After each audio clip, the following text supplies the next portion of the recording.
अदालत ने नैब से आज तक रिकवर की गई रकम की तफसीलात मांग ली हैं। बताया जाए अब तक कितनी रिकवरी हुई है और पैसा कहां गया। सुप्रीम कोर्ट के सूबे और विफाकी हुकूमत को कितना पैसा जमा करा, तफसीलात तलब की गई हैं।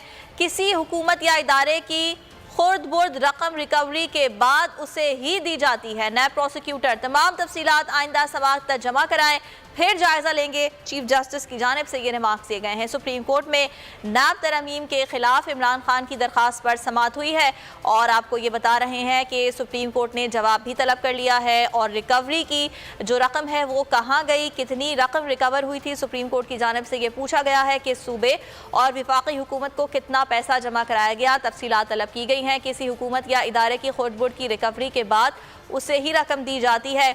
नैब प्रोसिक्यूटर की जानिब से तमाम तर तफसीलात मांगी गई हैं। चीफ जस्टिस की जानिब से सुप्रीम कोर्ट में नैब तरमीम के खिलाफ इमरान खान की दरखास्त पर समाअत के हवाले से आपको आगाह कर रहे हैं। अदालत ने नैब से आज तक रिकवर की गई रकम की तफसीलात मांग ली हैं और ये कहा है कि बताया जाए अब तक कितनी रिकवरी हुई और पैसा कहाँ गया।